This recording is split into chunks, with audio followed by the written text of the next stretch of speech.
Good to have you here. This is Unintended Consequences, episode 57, for July 13th, 2026. Monday, a fresh case to chew on as the week begins.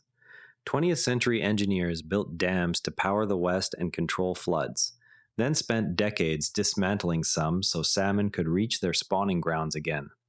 In the fall of 2011, workers on Washington's Elwha River began the largest dam removal project in U.S. history. They started by cutting large openings through the concrete of the 108-foot-high Glines Canyon Dam, a structure that had stood in place since 1927 and whose reservoir had submerged miles of riverbed. The work was slow and methodical because crews had to manage the sudden release of decades of accumulated sediment without triggering uncontrolled downstream flooding. Within months, Chinook salmon that had been barred from 70 miles of upstream habitat began appearing again in the clear water above the old dam sites. Those fish were returning to gravel beds that had been inaccessible since the dams first blocked their migration routes. The structures had been erected to generate electricity and protect downstream farms. Their removal was now required to restore the very fish runs those farms and power plants had helped sustain for nearly a century. The logic had reversed because the original benefits, kilowatt hours delivered and flood peaks reduced, had been tallied in one set of ledgers while the costs to anadromous fish populations accumulated in another. Federal agencies and regional boosters in the 1930s saw untamed rivers as both threat and wasted resource. The Bureau of Reclamation, working under the New Deal, set out to build storage reservoirs that would irrigate arid land, generate cheap hydroelectricity, and reduce the devastating floods that had repeatedly inundated the Columbia and Klamath basins.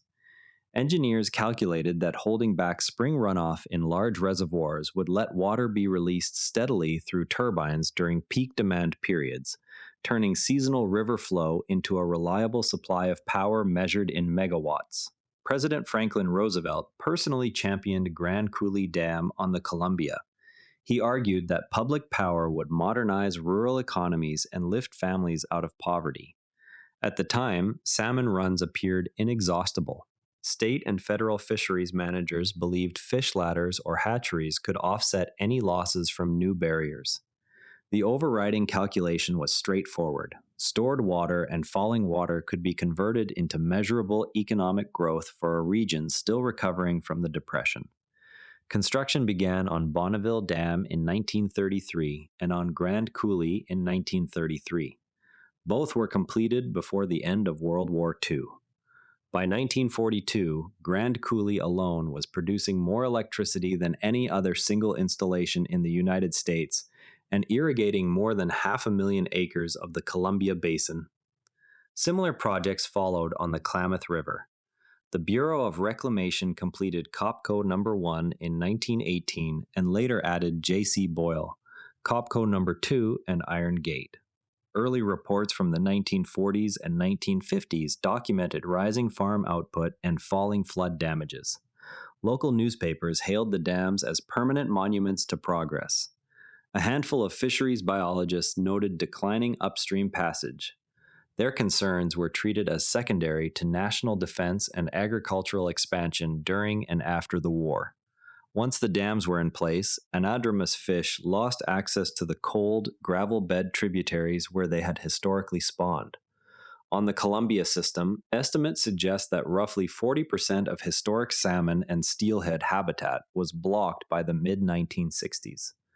Adult fish that reached the base of Grand Coulee or the Elwha dams either turned back or exhausted themselves attempting to surmount concrete faces never designed for passage. Juvenile outmigrants faced reservoirs that slowed their journey to the sea and increased predation. Over successive decades, commercial and tribal harvests on the lower rivers fell sharply. By the 1990s, several Columbia River stocks were listed under the Endangered Species Act.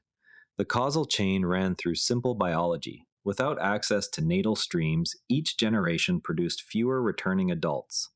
This collapsed the nutrient cycle that had once carried marine-derived nitrogen into mountain forests.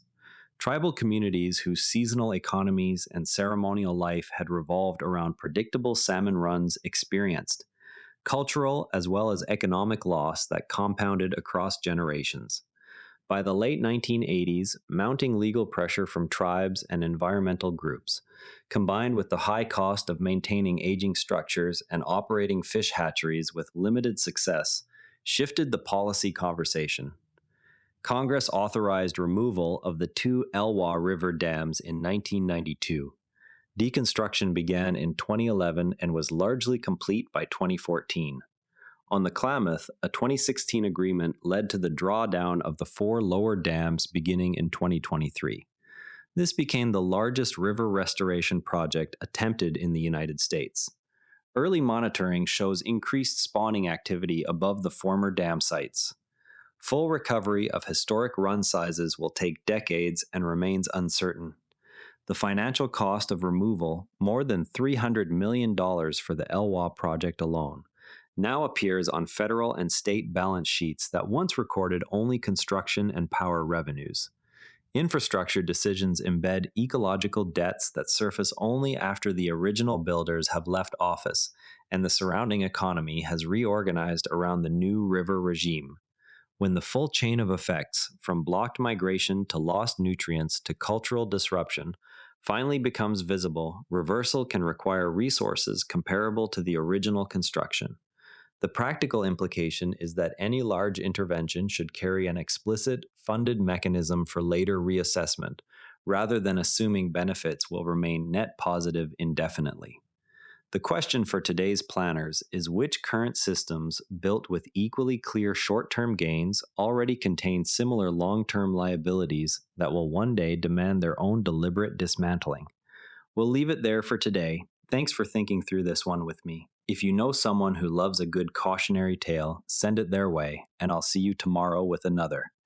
And if you'd rather watch than listen, find us on YouTube at NARA Network. Links in the show notes. And before you go, this show is part of the NARA Network, a family of daily podcasts on tech, science, and markets, each one a short, sharp briefing you can finish on the commute.